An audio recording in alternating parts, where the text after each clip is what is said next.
한국 근대 조각은 서구 아카데미즘의 영향을 받아 석고를 활용해 인체를 사실적으로 표현하는 것으로부터 출발했습니다.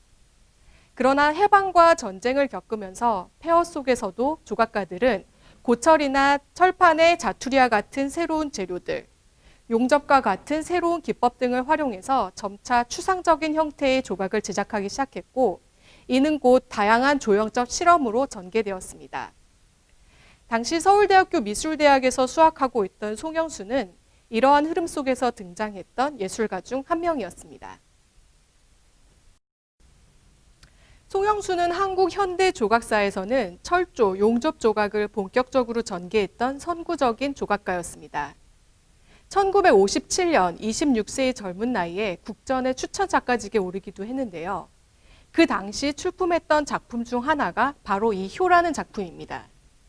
효는 새벽을 뜻하는 한자어인데요. 언뜻 보기에는 추상 조각처럼 보이지만 맨 꼭대기에 초승달, 그 아래 새의 머리, 그리고 초승달을 향해 긴 구조물이 마치 식물처럼 뻗어 있는 것을 확인할 수 있습니다. 완전한 직선이나 수직도 없고 완벽한 용접도 없는 것이 송영수 철조 조각의 특징이라 할 수 있는데요. 그러한 이유 때문에 차가운 쇠붙이라는 재료적 속성에도 불구하고 그의 작품에서는 따뜻한 인간미와 유연성, 포용성 등이 느껴집니다. 두 번째 만나보실 작품은 전상범의 새 B입니다. 전상범은 조각가일 뿐 아니라 행정가, 교육자로서도 한국 현대미술계에서 중추적인 역할을 담당했습니다. 1963년 원영회라는 전위 조각단체를 창립하고 물질성을 강조한 조각작품을 여러 발표해왔습니다. 1960년대 실험적인 작가군의 집단화 속에서도 그는 재료에 대한 끊임없는 탐구를 지속해왔습니다. 실제로 그의 작품은 철조뿐 아니라 돌, 대나무, 종이, 가죽에 이르기까지 다양한 재료가 요구하는 기술에 의해 재탄생되어 그 자체로서 강한 생명력을 띱니다. 새비라는 이 작품은 대나무를 직선과 사선으로 겹친 후 그 위에 종이를 붙이고 채색을 한 작품입니다. 대나무의 골격과 종이가 구겨짐으로써 생기는 주름 등이 자연스럽게 드러나는 것이 특징이라고 할 수 있는데요. 이것은 전상범이 생전에 추구했던 재료에 대한 본연의 성질을 강조하기 위한 것입니다.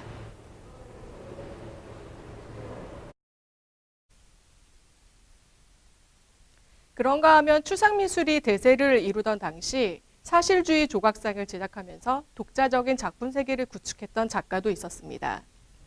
권진규는 테라코타, 건칠, 석재, 목재 등을 활용해서 말, 여인상, 인간의 두상과 흉상 등을 제작해왔습니다. 1960년대 중후반 권진규는 다수의 인물상을 제작하게 되는데요. 실제로 인물상을 제작할 때 자신의 지인이나 연인 등을 모델로 활용했습니다. 이 선자라는 작품 역시 당시 이화여자대학교 서양학과에 재학 중이었던 이 선자를 모델로 하고 있습니다. 평소 불교 조각에 관심을 가졌던 권진규는 이 작품에서 화강암을 재료로 선택하게 되는데요.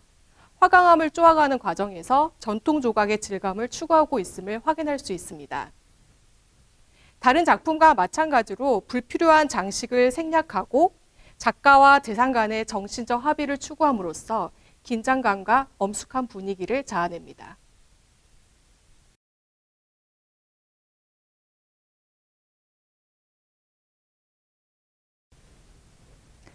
(1980년대) 한국 사회는 정치, 경제, 문화 모든 분야에서 격변의 시대였습니다.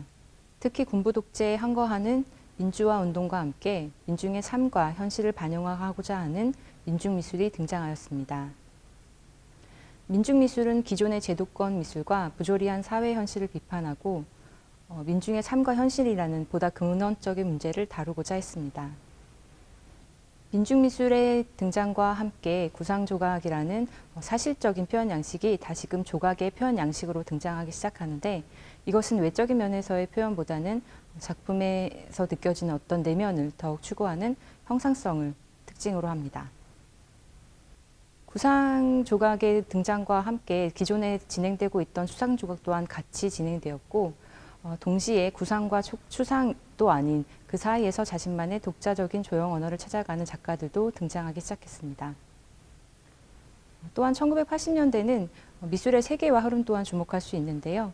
88 서울올림픽과 함께 국제적인 무대에서 활동하는 세계적인 작가들의 국내 유입과 한국 작가들의 세계 움직임에 따라서 미술 또한 다원화된 특성을 보이기 시작하는 시대이기도 합니다. 재료적인 측면에 있어서도 기존의 조각 재료라고 할 수 있는 나무와 돌, 청동에서 더욱 확장되어 합성수지, 플라스틱이라는 현대적인 소재들을 다양하게 사용하기 시작했습니다. 또한 형식적인 특성에 있어서도 의시적인 퍼포먼스, 실험미술 등 장르적인 실험을 시도하기 시작하는 시기가 1980년대 조각의 특징이라고 할 수 있습니다. 사각형의 틀 안에 거꾸로 갇혀 발버둥 치고 있는 듯한 형상의 이 작품은 류인 조각가의 1988년작 윤의 변2라는 작품입니다. 얼굴과 상체의 표현은 생략되어 있고 팔과 다리, 손과 발의 표현이 유난히 강조되어 있는 것이 이 작품의 특징이라고 할 수 있습니다.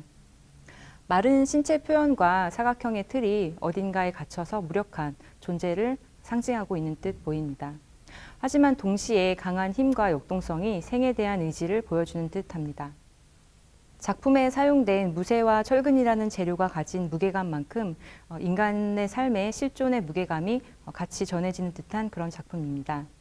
조각가 류이는 인체의 형상을 통해서 인간 존재와 실존의 문제를 표현해온 작가입니다. 그러나 그의 인체의 형상은 온전히 갖춰져 있는 형태가 아니라 부분적으로 파편화되거나 조각화되어 있는 그런 형상을 하고 있습니다. 이러한 인체의 왜곡과 변형을 통해서 작가는 인간이 처한 상황과 그 현실을 표현하고자 했는데 작가에게 있어 인체는 사실 그대로 표현하는 것이 아니라 인체 자체를 수단으로 해서 주제를 전달하는 것을 목적으로 하고 있습니다. 이 작품은 조각가 문신의 1981년작 무제라는 작품입니다. 좌우 대칭으로 이루어진 형태가 매우 강한 인상을 주는 그런 작품인데요. 부드럽게 이어진 곡선의 형태가 어떤 균형감을 느껴지게 하는 작품입니다. 또한 마치 추상적인 새 두 마리가 붙어있는 듯한 모습을 상상하게도 하는 그런 작품인데요. 문신 작가는 주로 생명에 대한 관심을 바탕으로 곤충이나 벌레, 넝쿨과 같은 대상을 추상적인 형태로 제작을 해왔습니다. 또한 대칭성 그리고 균형감을 작품의 중요한 요소로 생각을 해서 문신 작가의 대부분의 작품들이 대체로 균형감을 매우 잘 유지하고 있는 형태를 보여주고 있습니다. 그리고 특히 이 작품에서 주의 깊게 봐야 할 것은 작품에 사용된 재료입니다. 언뜻 보기에 작품의 표면에서 느껴지는 어떤 매끄러움 느낌이 금속성의 재질로 제작된 작품과 같이 생각되게 하는데요. 이 작품은 흑단이라는 나무를 사용해서 제작된 작품입니다. 흑단은 강하고 단단한 그 특성을 가지고 있으며 검은색의 색감을 띠는 나무입니다. 나무는 깎아서 형태를 완성하는데 흑단이 가진 강하고 단단한 성질은 깎아서 표현하는 것을 굉장히 어렵게 만듭니다. 작가는 마치 수행하듯 나무를 깎고 다듬어서 마치 금속과 같은 매끈한 표면과 좌우 대칭의 균형감을 만들어냈습니다. 그리고 이번 개방수장고 개편과 더불어 소장품을 증강연실로 재현한 MMCA 미술원이라는 프로그램을 잔디광장에서 구현을 하고 있습니다. 그 프로그램을 통해서 문신 작가의 또 다른 작품을 증강연실 이미지로 보실 수 있습니다. 거친 표면이 매우 강렬한 이 작품은 박부찬 작가의 1981년 작품 무명인 군상이라는 작품입니다. 작품의 제목에서 알 수 있듯 이 다수를 이루고 있는 군상들은 얼굴도 이름도 알 수 없는 무명인들입니다. 다소 경직된 자세로 서 있는 익명의 존재들은 그 표정 또한 알 수가 없습니다. 획일화된 현대인의 모습을 암시하는 듯한 한 덩어리 안에 표현된 인간상이 매우 어둡게 처리되어서 마치 1980년대 시대 상황을 반영하고 있는 듯합니다. 이 작품에서 특징적으로 보셔야 할 것은 사용된 재료입니다. 이 작품은 특이하게도 전통적인 조각의 재료인 돌이나 나무 혹은 금속이 아닌 톱밥과 폴리에스터라는 재료로 제작되었습니다. 톱밥이라는 재료가 주는 어떤 거친 느낌과 물질성이 작품이 암시하는 인간 실존의 문제를 더욱 강조하고 있습니다. 이 작품은 한국 현대 조각계의 원로 작가인 최종태의 얼굴이라는 1985년 작품입니다. 언뜻 보면 마치 거대한 크기의 도끼를 연상하게 하는 작품인데요. 작품을 자세히 들여다보면 단순하게 표현된 눈과 코, 입의 형태가 보여서 작품이 여인의 여벌구를 보여주고 있다는 것을 알 수 있습니다. 최종태 작가는 단순한 면과 선을 통해서 인물의 형상을 표현해온 작가인데요. 추상과 구상 사이에서 자신만의 독자적인 조형 언어를 만들어온 작가로도 잘 알려져 있습니다. 마치 도끼를 연상시키는 이 거대한 작품은 날선 직선의 표현이라든지 각진 표현이 1980년대 시대 상황을 연상시킨다고 해석될 때도 있습니다. 그러나 작가는 1960년대부터 70년대 추상 조각이 유행했던 시기부터 추상과 혹은 구상이라는 어떤 형식적 틀에 얽매이지 않고 자신만의 독자적인 조형 언어를 찾아 나가는 것으로 잘 알려져 있습니다. 특히 작가는 여성의 형상, 여성의 인물상을 많이 제작해 왔는데요. 단순하고 간결한 표현을 통해서 여성 형상의 그 외면보다는 내적인 측면을 더욱 강조하고자 하는 조각을 선보여 왔습니다. 단순성이 극대화된 이 작품에서 느껴지는 어떤 고요함이 마치 공간 속에 그려진 한 편의 그림 같은 느낌을 줍니다. 한편 최종태 작가는 성상 조각으로도 매우 잘 알려져 있는데요. 작가 자신이 카톨릭 신자이기도 해서 주로 예수상, 성모자상을 많이 제작해 왔습니다. 그러나 단순히 서구식 형태가 아닌 한국적인 아름다움을 성상에도 도입하기 위해서 불교 조각에서 반가사유삭의 형태를 차용해서 조각 작품을 제작하기도 했습니다.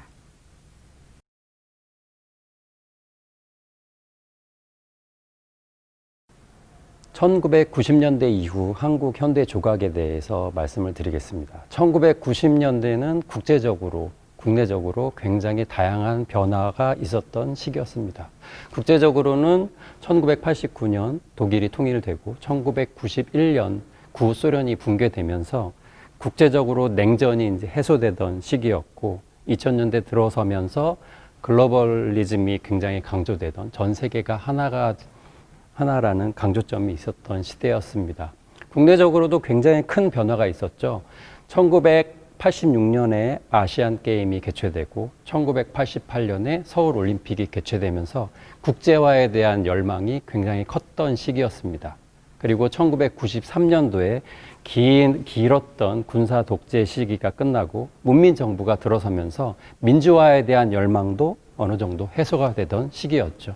그리고 1989년 이후 해외여행이 자유화되고 많은 유학생들이 해외로 나가서 공부를 하면서 국제적인 자신감도 많이 부풀었던 시기였습니다. 하지만 이런 시기를 계속 장밋빛 시기가 아니었던 것이 1997년에 IMF라는 시기를 맞이하면서 굉장히 경제적으로, 사회적으로 다시금 깊은 수렁에 빠졌던 시기였습니다. 아이러니하게도 미술계에서는 1997년 IMF 이후에 해외로 유학 갔던 유학생들이 대거 유입이 되면서 오히려 굉장히 활기찬 미술의 경향이 실험이 되던 그런 시기이기도 하였습니다. 1990년대 이후 한국 현대조각의 가장 큰 특징이라면 당시 서구 미술계에서 이미 유행하고 있었던 포스트 모더니즘, 그 이전 세대의 절대적인 가치를 중시하고 서구의 백인 남성 위주의 굉장히 이성적인 가치, 발전적인 가치, 절대적인 미의 기준을 중시하고 형식적인 면에서 굉장히 중시하던 모더니즘이 해체되고 굉장한 다양성과 그 전까지 수면에 떠오르지 않았던 타자에 대한 존중, 그리고 비서구권, 그리고 백인 남성이 아닌 여성, 그리고 유색인종, 흑인 등 이런 개별성과 다양성이 중시되었던 포스트 모더니즘의 경향이 국내에도 굉장히 많이 영향을 주게 됩니다. 그래서 장르적으로는 기존에 갖고 있었던 조각이나 회화나 사진 이런 전통적인 장르의 구분이 해체되고 작가들이 자신의 작품 개념에 따라, 작품 성향에 따라 굉장히 다양한 매체들을 자유롭게 활용하는 시기가 되었습니다. 그래서 당시에 인스톨레이션, 설치라는 개념이 굉장히 유행을 했고 작가들을 부르는 이름에서도 기존의 조각가, 화가, 사진가 이런 개념이 아니고 아티스트 그 자체, 작가라는 개념이 작가들한테 자리를 잡았던 시기였습니다. 그래서 1990년대 이후에 조각을 한마디로 설명하자면 다양성, 그리고 특정한 재료나 특정한 성격이 있는 게 아니고 굉장히 다양한 매체들을 모든 조각가들이 굉장히 다양하게 활용을 했다. 그런 자유로움, 그리고 대중문화에 대한 관심, 대중적 문화에서 자주 나오는 이미지들을 자신의 작품에 적극 활용하고 다양한 장르를 서로 믹스해서 기존에 보지 못했던 전혀 새로운 이미지의 조각들을 만들었다. 이것이 아마 가장 큰 특징이 되지 않을까 싶습니다. 지금 제 옆에 있는 작품은 김상돈 작가의 일보 화초라는 2011년도 제작된 작품입니다. 김상돈 작가는 제10회 다음 작가상을 수상한 작가인데요. 다음 작가상은 총망받는 사진 작가한테 수여되는 수상 제도입니다. 근데 제 옆에 있는 작품은 입체 오브제 작품이죠. 김상돈 작가는 사진뿐만 아니고 영상 그리고 굉장히 다양한 설치 작업을 병행하는 작가입니다. 현대의 작가들은 자신이 갖고 있는 전공이라든가 자신이 배웠던 한 가지의 기술을 떠나서 굉장히 다양한 형식의 매체를 자유롭게 활용하는 걸로 이해하시면 될 것 같습니다. 이 일보 화초라는 것도 멀리서 보시면 그냥 평범한 화초처럼 보일 거예요. 근데 가까이 다가가면 이 화초를 구성하고 있는 가지라든가 이 화초를 구성하고 있는 잎사귀가 전혀 다른 일상의 매체인 것을 아실 수 있을 텐데 일보라는 것은 한 걸음 한 걸음입니다.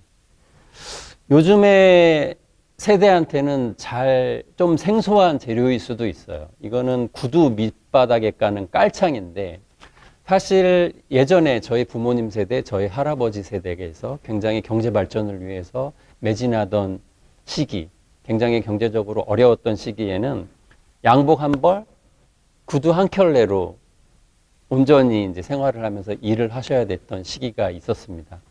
그때 당시에는 이렇게 여름철이 오면 그 밑바닥에 발바닥에서 땀이 나는 것을 예방하고 구두 자체도 보호하는 이런 다양한 깔창을 이용해서 활용을 했었죠.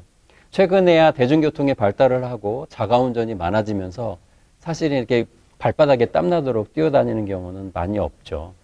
이렇게 김상돈 작가는 우리 일상에서 전혀 우리가 인식하지 못하는 굉장히 비루한 오브제 이런 것들을 통해서 우리 일상에 갖고 있는 그렇게 거창하지만은 않은 하지만 우리의 세계를 구성하고 있는 굉장히 소중한 존재, 이렇게 하루에 한 발 나가면서 자신의 생계를 꾸려왔던 우리 세대, 우리 선배 세대, 우리 아버지 세대에 대한 이야기들을 어떻게 보면 굉장히 유머러스하게 작품으로 승화시켜서 보여주고 있습니다. 지금 제 뒤에 있는 작품은 권오상 작가의 트리라는 2013년도 작품입니다. 권오상 작가는 학부와 대학원에서 조각을 전공했는데 대중들에게는 사진 조각으로 굉장히 잘 알려져 있는 작가입니다. 현대의 작가들은 자신이 전공한 그런 형식의 고유성을 갖고 작업을 하기보다는 자신의 작품 개념에 따라서 굉장히 다양한 매체를 자신의 작품에 활용을 하는 형태를 보여주고 있습니다. 제 뒤에 있는 작품 트리도 권오상 작가가 자신이 주변에 있었던 일상적인 이미지들, 자신이 촬영했던 자신의 애완견이라든가 자신의 아들이라든가 딸이라든가 그리고 여러 잡지에서 봤던 명품의 이미지라거나 그리고 굉장히 아름다웠던 모델 이미지라거나 굉장히 다양한 이미지들을 그 트리라는 형태 속에서 삽입을 시켜놨습니다. 권오상 작가의 조각은 굉장히 가볍습니다. 그 안에 들어가 있는 틀 자체가 우레탄 폼이라든가 가벼운 형태의 철사 형태의 구조물을 만들고 그 위에 작가가 찍은 수백 장의 사진을 조합해서 하나의 완결된 구조물을 만드는 거죠.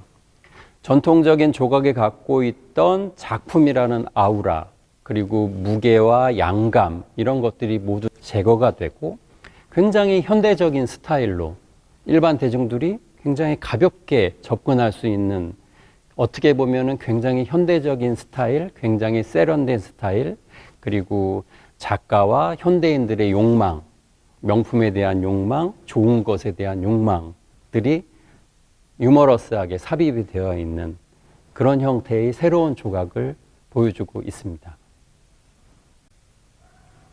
지금 제 옆에 있는 작품은 최수왕 작가의 사이라는 2007년도 작품입니다. 최수왕 작가는 미니어처를 제작할 때 쓰는 스컬피라는 재료라든가 레진이라든가 이런 재료를 이용해서 굉장히 극사실적인 인체 조각을 만드는 작가로 잘 알려져 있습니다. 극사실 조각하면 사실 일반적으로 굉장한 유명인이나 연예인이나 위인들을 밀랍 인형으로 정밀하게 제작한 마담 투소 박물관 같은 곳에 가서 볼 수 있는 그런 이미지들을 떠올리실 텐데요. 최수왕 작가가 만들어내는 이미지들은 기존에 봐왔던 그런 연예인이나 유명한 위인들의 우상같이 이상화되고 완벽한 모습이 아니고 어딘지 모르게 이상하고 완벽하지 않고 불안정해 보이고 정상적이지 못한 모습을 보여주고 있습니다.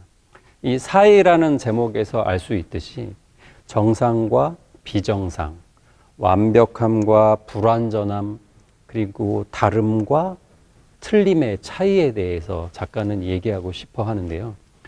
우리가 평범한 일상을 살면서 굉장히 일상에서 관계를 유지하면서 혹은 사회적으로 직장이나 일반적인 생활 속에서 많이 구분을 하고 서로 그 사이를 벌려놓고 단정 지을 때가 많습니다.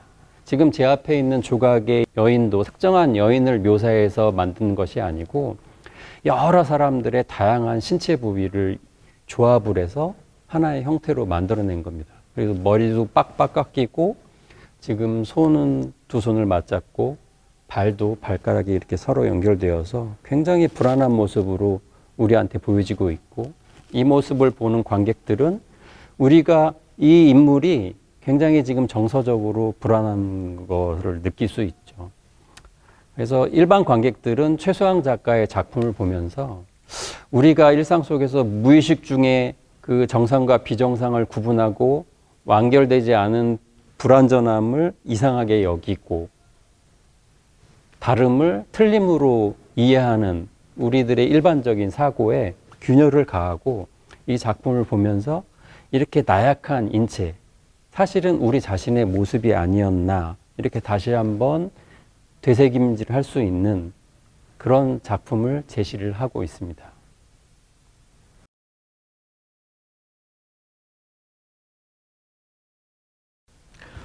나무는 온습도에 매우 민감한 재료인데요. 특히나 낮은 습도에서는 나무 속의 수분이 감소하여서 작품이 수축하거나 변형을 일으키게 됩니다. 또한 온습도가 일정하게 유지되지 않을 경우에도 작품이 수축과 팽창을 반복하기 때문에 균열이나 박락 등을 손상을 일으키게 됩니다. 따라서 나무로 제작된 작품의 경우에는 온습도를 일정하게 유지하기 위한 환경관리가 필수적입니다. 또한 나무는 생명을 가진 유기물이기 때문에 곤충이나 세균과 같은 원인에 의해 손상이 발생하게 됩니다. 따라서 나무로 제작된 작품을 보존 관리하기 위해서는 주기적으로 살충과 살균 처리 등을 진행하고 보존 장소의 환경을 종합적으로 보존 관리하는 방법이 필요하게 됩니다. 여기 보시면 돌로 제작된 조각 작품들이 많이 있는데요. 돌은 전통적으로 조각에서 많이 사용되어 온 재료입니다. 망치나 정으로 깎고 다듬어 만든 돌로 제작된 조각 작품은 전통적으로 불상이나 능묘를 수호하는 성물 제작에 많이 사용되었습니다. 특히 돌은 단단한 재질적 특성과 견고함으로 인해서 다른 재료에 비해 상대적으로 손상이 강하게 편입니다. 하지만 야외에 설치되었을 경우에는 조류나 곤충에 의한 생물학적 피해와 산성비나 대기 오염 물질과 같은 화학적 피해를 야기할 수 있습니다. 돌로 제작된 조각 작품을 보존하기 위해서는 예방 보존이 중요한데요. 정기적으로 작품을 관찰하고 표면을 깨끗하게 유지하기 위한 세척 작업을 진행하게 됩니다. 세척 시에는 표면이 거칠고 단단한 화강석과 상대적으로 표면이 매끈하고 물은 대리석의 재질적 특성을 고려하여서 세척 작업을 실시하게 됩니다.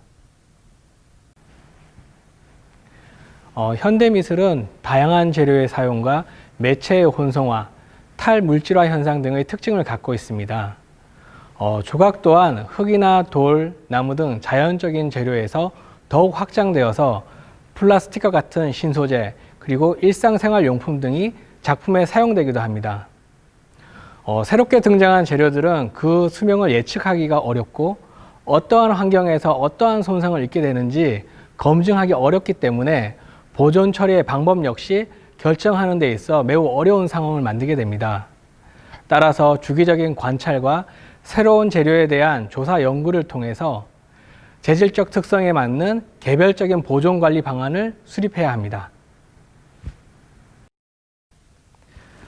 금속은 단단한 물성과 특유의 광택으로 인해서 조각 작품에 가장 많이 사용되어 온 재료입니다.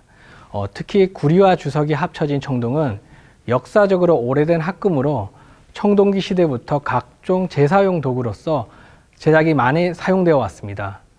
금속으로 제작된 조각 작품에서 제일 주의해야 할 부분은 변색과 부식입니다.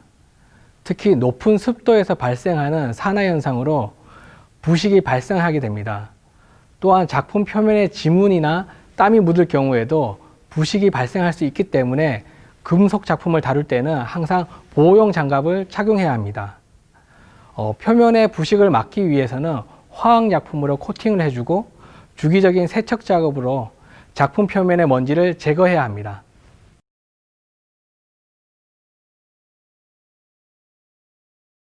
저희는 디자인 그룹 VAT라고 합니다. 청주의 젊은 디자이너와 기획자가 모인 작은 그룹인데요.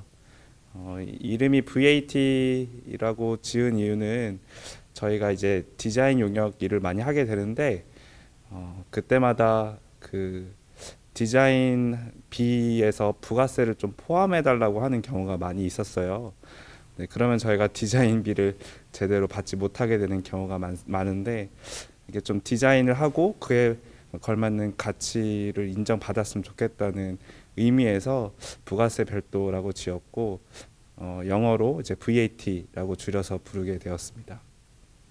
국립현대미술관 형주관 1층 전시관이 오픈형 수장고라는 이름으로 관람객들에게 이제 조각이나 작품들을 이제 수장고를 열어서 보여주고 있는데 사실 수장고라는 이름에서 오는 그 무거움이 관람객들에게 그 현대 미술에 대한 접근을 좀 어렵게 만드는 것 같아서 저희가 조금 더 쉽고 이해하기 재밌는 컨셉으로 그거에 해당하는 좀 재밌는 아이콘이나 그리고 이번 전시에 크게 이제 연도별 구분이나 그 오브제에 대한 구분들을 중간중간 아이콘으로 담아서 사람들이 조금 더 오픈형 수장고라는 그 이름을 쉽게 이해할 수 있도록 전시를 준비했습니다.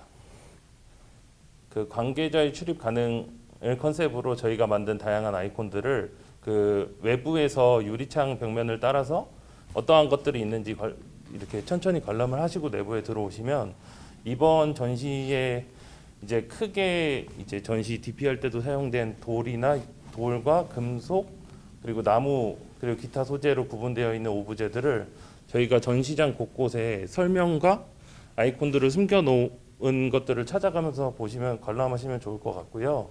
그리고 저희가 이제 이렇게 크게 대형으로 해서 작품 연도별로 크게 어떤 특징들이 있는지를 그 들어오시면 한눈에 보실 수 있도록 그 렉에 설치를 함으로써 그 연도별 구분에 따른 작품 특징들을 보시면서 관람하시면 즐겁게 도움이 될 수 있을 것 같습니다. 저는 개인적으로 이 지역에서 한 9년 정도 활동을 했어요. 그래서 여기 옛 연초 제조창 일원이 이렇게 변화되는 모습을 쭉 지켜봤거든요. 근데 이제 저희 VAT가 여기 수장고 개편 전시를 함께 한 것에 대해서 개인적으로 정말 너무 감회가 새롭고 되게 뜻깊은 작업이었다고 생각합니다.